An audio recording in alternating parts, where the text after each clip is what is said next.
Sorry for the wait, Rean.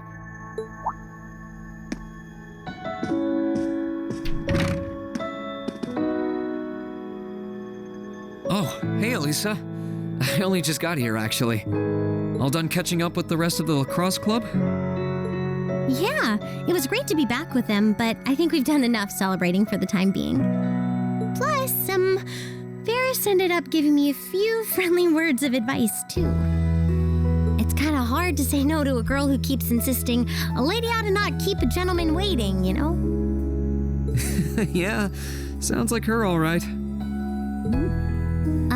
Anyway, never mind her.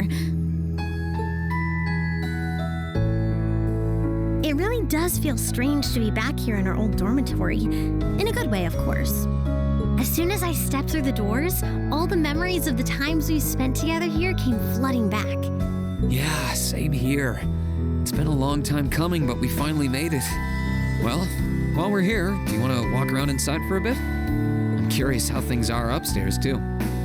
Sure, why not?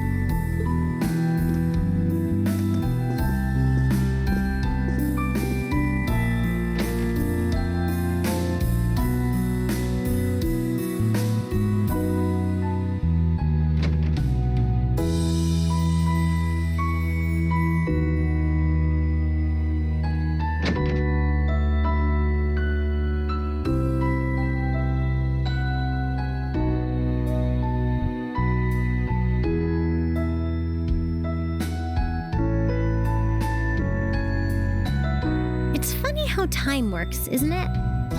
It's only been a couple months since we were last here, and yet I feel like it's been years.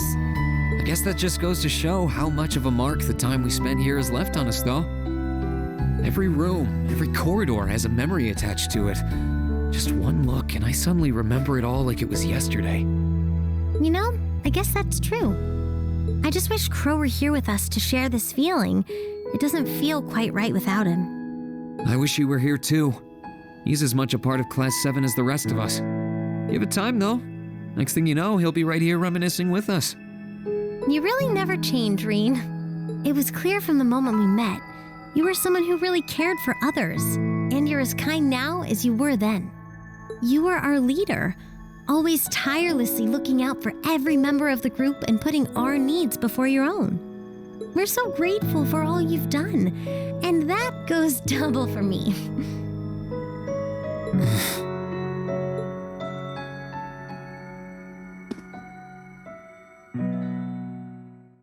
Hey, Rean, do you still remember our first day at the academy? Our first day? How can I possibly forget? First, we bumped into each other outside the station because I was so taken by the lino flowers, and then that happened. I'd love to tell you I've done what you asked and forgotten, but that's just plain not possible.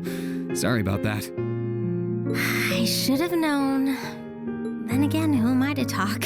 It's such an embarrassing memory, I doubt I'll ever be able to forget it. And the part outside the station was the most picture-perfect way to meet you, too. Then we both had to go and ruin it. I really am sorry about what happened, though. Just so we're clear on that. In a strange way, though, it kind of worked out for the best. Afterward, I just kept thinking about what happened over and over again. And before I knew it, I couldn't get you out of my head. We barely met, and you were willing to risk getting seriously injured just to protect me from harm. That left a real impression on me. I kept wondering, why? Why would you do that? What kind of person must you be? Next thing I knew, I found myself watching you from afar. I was so curious about every little thing you did. And the more I learned about you, the more I wanted to know. I wanted to find out how you saw the world around you and how you're able to live so true to yourself. You know, you were always on my mind, too. You've always been hardworking, with all the pride of a noble and a strong competitive streak. But I think what stood out to me the most was how considerate you are of others, and how you always put them before yourself. All that time you say you were thinking about me, I was probably thinking about you, too. To be honest, you've been on my mind ever since our picture-perfect meeting, as you put it. Really? During the past few weeks and months, I've gotten to know more and more about what makes you the person you are. The two of us have had so many long talks about finding our own paths through life, or about deciding how we want to live. And somewhere along the line, I found myself hoping that between whatever you decided and whatever I decided, the paths we chose for ourselves would eventually meet and become one, so we could walk side by side. Does that mean? I love you, Alisa. And no matter what happens, or what you decide to do with your life, even if our paths one day end up parting and we have to go our separate ways, my feelings for you will never change. Rean.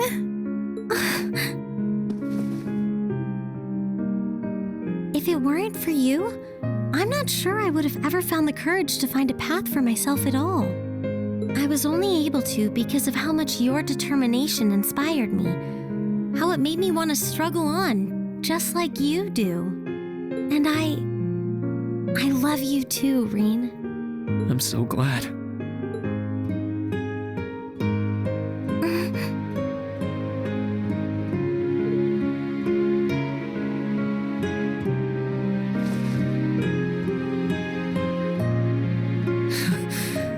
I'm feeling kind of embarrassed now. I've got a lot of memories of this place already, but I think this one might leave the strongest impression of all. So am I. I can't see my face, but I think it's safe to say it's redder than it was at the old schoolhouse. But I'll never forget this moment. No matter what happens, I won't forget. No matter what hardships I might end up facing, I'll just have to think of you, and I'll be strong enough to overcome them. And the same goes for me, too. I've got no idea if I really deserve someone as good as you. There's still so much I don't know about myself. But I do know that I want you by my side, now and in the future. Whatever may happen, Alisa, I hope we'll be able to find a path we can share with one another. I hope so too.